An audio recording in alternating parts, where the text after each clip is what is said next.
Okay, well, welcome to Cybersecurity Business with Kevin. I'm Kevin West, the CEO of logix, and I'm here with Kevin Pouche, our COO.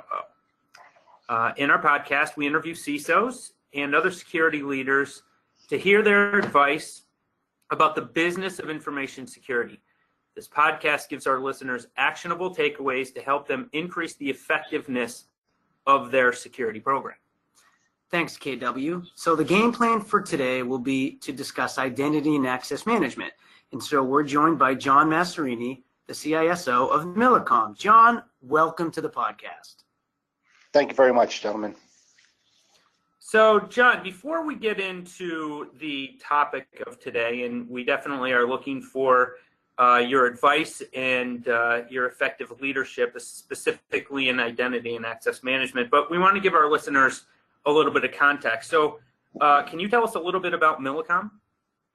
Sure. So Millicom is a global telecommunications cell phone provider, primarily in Latin America and Africa. So we offer not only mobile cell phone service, but also cable to the home and a lot of mobile financial payment services as well. Great. And tell us what your vision for your security program is for Millicom. So the vision here, quite honestly, is a little bit different than historically what I'm accustomed to. We have 14 operations throughout Latin America and Africa, each with their own local requirements, local business drivers, and local challenges. The program here from a global perspective is very much around providing a guidance and a direction globally for all of the operations, while still providing a capability of them to have enough flexibility and freedom to do what they need to for their local businesses, local regulations, and local risk and security challenges. Great. So a global operation like that must be hard to manage from a security standpoint. So leadership, I'm sure, is very important. Yeah, exactly. And that's, the reality is it's about having a cohesive strategy, whether it's managed security services, whether it's identity and access management, vulnerability management. It's really about being able to find a common level for all of the operations and really bring together a global view of overall risk and understand how it impacts the company as a whole, as well as the local operations business drivers. Okay, thanks, John. So let's jump into why we're here, and that's discussing identity and access management. So I think we'd like to hear from your perspective why this is important, and then further why it's a challenge. So in terms of why this is important, if I'm your CEO, why do I care? Great question. Why do you care? Why do I care?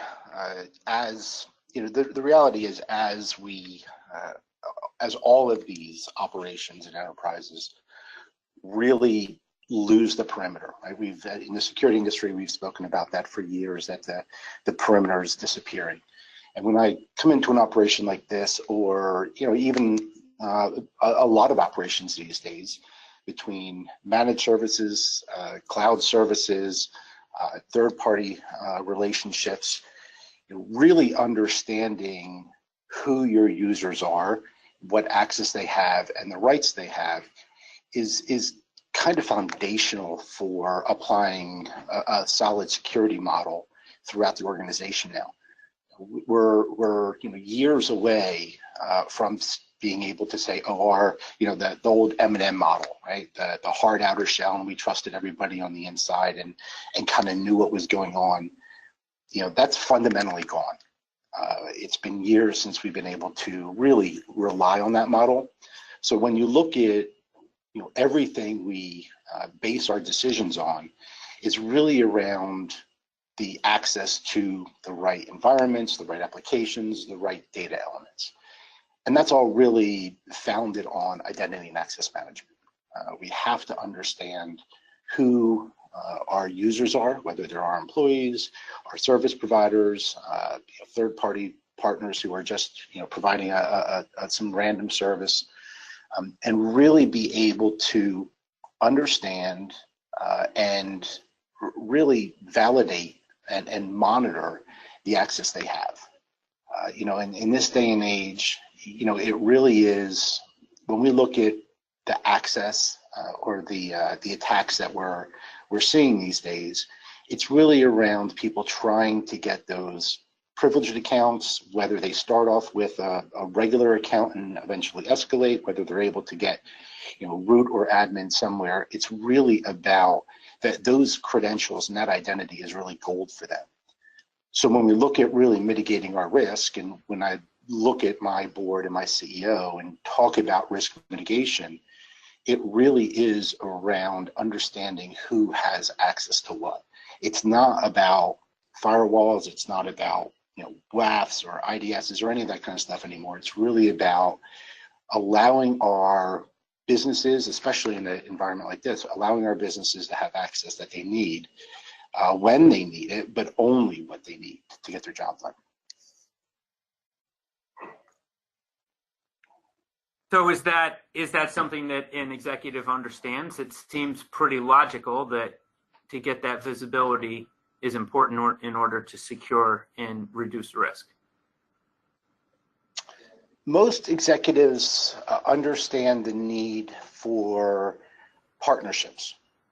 So they understand how we're not a self-contained business any longer, right? Whether it's, they're pretty accustomed to whether it's Office 365 or Google or whatever shared service that a lot of us use in our personal lives, they can relate to that.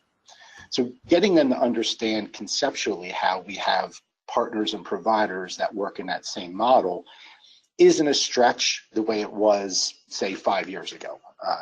It really is something that you can relate to their personal aspects. Getting them to understand that you have controls over who can see your Google Docs drive, right? That when you relate that to the infrastructure here, how we might have competitors in our environment doing two different things, but we need to make sure they can both do their jobs that we've hired them to do, but yet not necessarily cross those boundaries. They get that. They understand it because you can really, in this day and age, relate it to what they do in a personal level. So you had alluded to this being more of a program than a function of technology. I think that's what I heard. So does this require full-time people, and should those people be in security, a different department, or does this cross-pollinate between departments? It's absolutely a program. It's not, obviously technology plays a role, but it's not where the case where we can throw a piece of technology in there and assume it's fixed and walk away. This is a program that has, from a security perspective, absolutely has people who monitor it and manage it. The whole identity access scope, though, really does permeate the company. We have a great relationship with our human resources team, because when they're setting up, when they're onboarding employees, offboarding employees, whenever employees change, it's critical that as they update the HR system, all that flows right into an identity management system. So they have to, they really have to understand what they're doing and the importance of roles in their system. When all of that flows over, there's still a process that occurs with our corporate IT staff. They're creating accounts. They might be adding different roles depending upon what the manager has requested or a specific job function that couldn't automatically be provisioned. So there's definitely a cross-pollination. In my case, there's even an aspect of it that happens locally at each operation. The bulk of the work will come from HR. We'll get corporate IT involved as well, who will do the more of the provisioning, and then the final part is done by the local operations. If they're if they're in, say, Bolivia or Paraguay, that team will ensure that they have all of their local privileges that we don't necessarily control at the corporate level. I would argue that identity and access management is probably the best use case when it comes to the cross-pollination throughout the company. The HR team was kind of excited when we started sitting and talking about it because they usually don't get that interaction, where here we're going to rely pretty heavily on the job they do to make the whole rest of the process more streamlined. So it's definitely a program. The folks on my team spend more time of the managing and monitoring it, making sure the roles are provisioned right, making sure the manager attestation and workflows are followed correctly, all for evidence.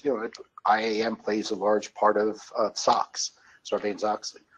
So when you look at people coming in doing an audit to make sure we're SOX compliant, they want to see the evidence that the manager approved the roles, that it was done as automated as possible, but there was also an attestation afterwards that the roles were reviewed and set up correctly. So it's absolutely a program, and as well as multifaceted throughout the organization. So you said something pretty interesting, that HR got excited at the possibility of a workflow like this. Was your team instrumental in bringing this to HR, or did HR come to you with a problem? How did that come about? Yeah, it was kind of mutual, to be honest with you. We knew we had to take a bigger picture approach at the problem, rather than just throwing more people at it to turn the requests around more, or to do the scrubbing or to do the cleanup. We had to, it was more of a root core problem. At the same time, the HR team was going through an effort of identifying a new platform, really modernizing their entire technology infrastructure. So in the effort of building the whole global security program, during one of my conversations with the HR team, we kind of got on the same page. I'm like, wow, we have a real opportunity here to fix this at a very foundational level. And that actually led to a lot of excitement, a lot of dialogue. They are on my project team. I am on their project team. So it's actually created a really unique working relationship that I can't say I've really had in other organizations. There's a lot of excitement around it. So, this problem, it's a big problem. We talked about multiple departments. What, in a less mature organization, or potentially a new CISO coming into an organization that hasn't yet tackled this problem, where do they start, and what do you think the building blocks for a strong program are? Wow, great question. So the building blocks and where do you start are really around trying to understand and putting an effort into really knowing where your identities are, right? And when you walk into an organization, the presumption would be, most organizations don't have a very mature identity management program in place. It's typically based around whether it's Active Directory or some sort of LDAP. There's typically a centralized area where the email accounts are stored and network access is stored. But once you get away from that, things get very disparate very quickly. Whether it's two-factor authentication run by the networking team, or some local application where you have to set up and maintain your standalone credentials, whatever it is. It's really about spending time to understand where they all are, right? And we're not just talking about user accounts. We're talking about all the way down to SSH keys, right? So you walk around and there's a very good possibility that if your admins are using SSH, that there are keys on servers that probably have never been updated, renewed, or folks have left and their keys are still in the environment, right? So understanding everything about your identity space takes time. It really does. And it's not an easy thing to get a hold of. It really is around making sure that those responsible for the applications, for the network side. In a lot of ways, it's not very different from really an asset inventory system, right? You know what assets you have. You need to know what users you have. Building that takes time, just like an asset inventory does. It's a painful process, to be honest with you. Yeah, a lot of people are, challenged. A lot of CISOs that we've interviewed for our magazine and in general conversation, identifying assets and applications is a big challenge for mid to large enterprise organizations. But the thing I wonder is, out of what I heard, is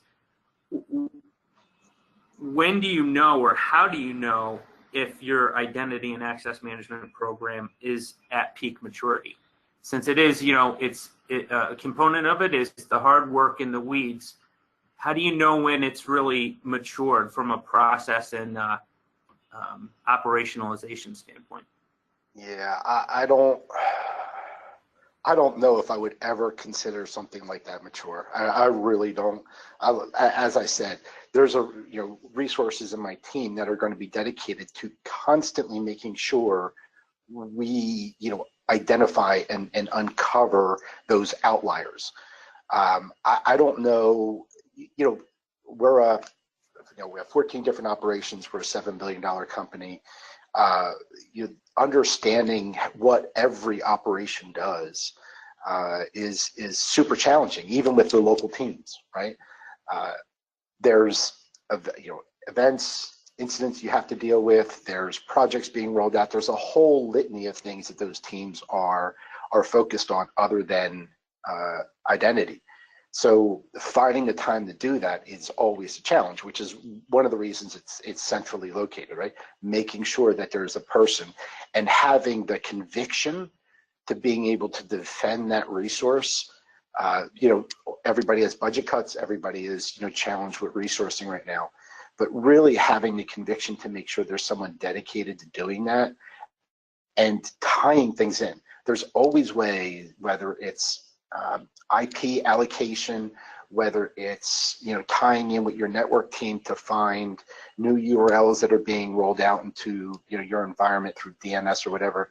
There always seems to be a way to find the projects that kind of go around the process, and that's where your bigger problem is, right? You can put the process in. You can be that monitor and say, oh, new application, new database, you're going to need users for that. Tracking, that's almost the easier part than the outliers, right? But, finding the outliers, building those relationships with your networking team. So you get the emails going, hey, by the way, we just added this new URL, kind of came in through the side channel. What do you want to do with it? That's really the kind of way where, it's imperative to build those kind of relationships. We're never going to be perfect. I've given up on being perfect many years ago.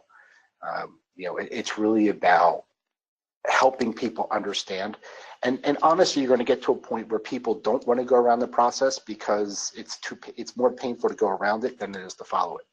So hopefully we get to that point soon.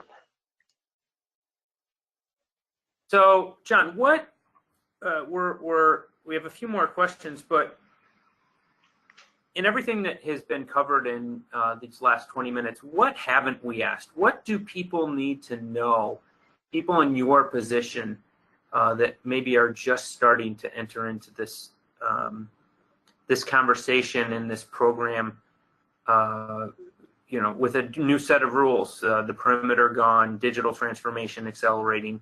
What haven't we asked or haven't you covered that they should really think about or know?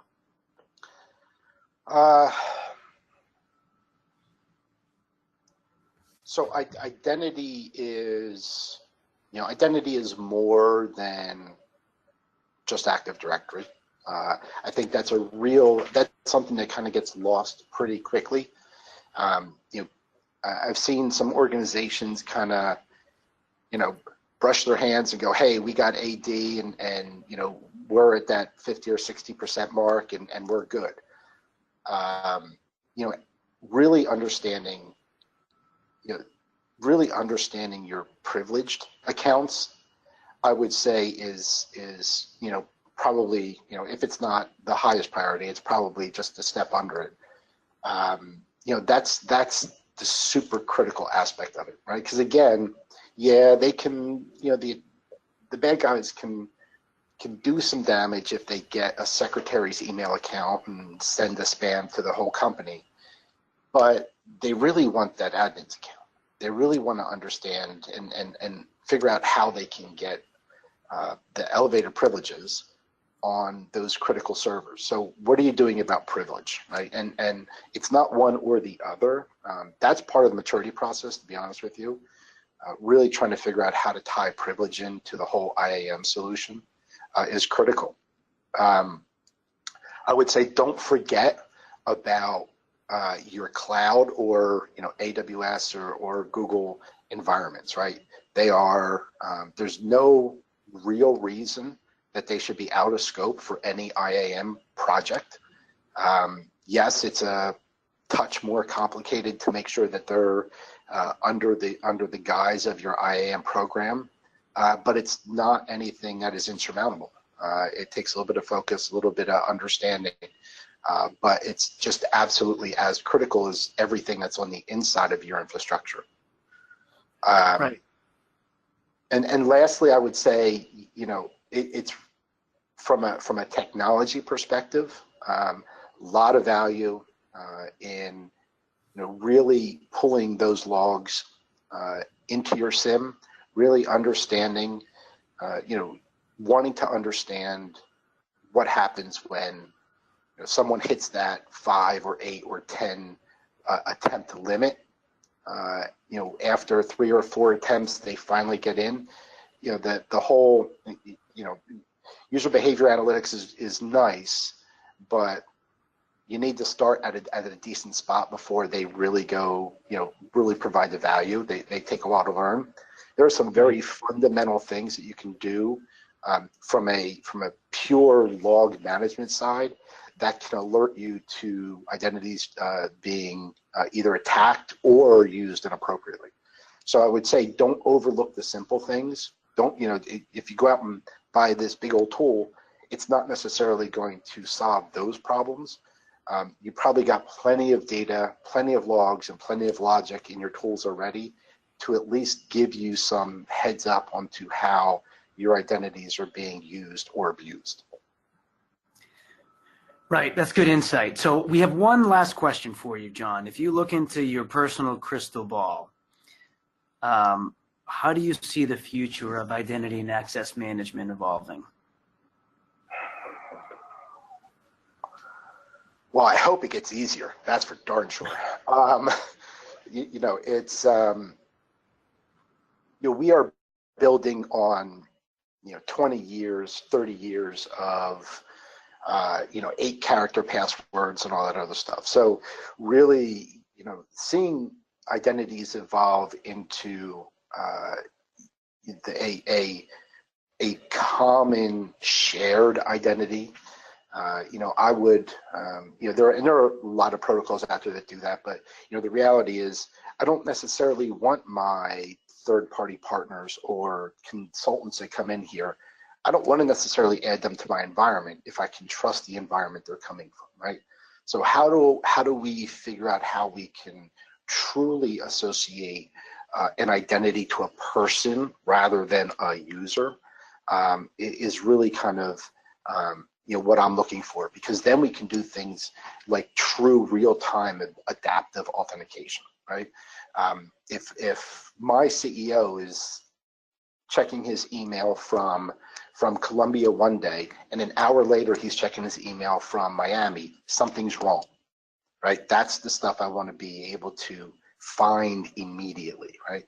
Being able to do adaptive authentication and really bringing AI into doing some of that, or machine learning, is that's where I think we're heading. I think people are kind of getting wound up in being good enough right now and building some manual models, but that's kind of where I see the industry going. Really being able to pull all this together, give me that information about really usage behavior in a real world, immediate kind of response. If I look at what I want right now, again, I want to be able, my admin, if I have an admin logging in at 3 a.m. in the morning, I want to make sure it's them. Right? I whether it's from a ticket being punched or an alert being raised, it's out of the norm. I want to be able to react to that. That's kind of where I hopefully see it. I envision it's going there. There's a lot of excitement around some user behavior analytic vendors that are kind of pushing in that direction if they don't get sidetracked. So hopefully that's the way we'll see things evolve over the next 3 to 5 years. Well, if there's one thing I know, vendors tend to get sidetracked, so hopefully that doesn't happen. KP, do you have anything to add beyond this before we wrap it up? I don't. I think we're hitting our time limit. All right. Well, John, if there's not anything else, we greatly appreciate your time today and your insight. And for those of you listening, you can learn more about this episode and our other CISO interviews on our website, klogixsecurity.com/podcast.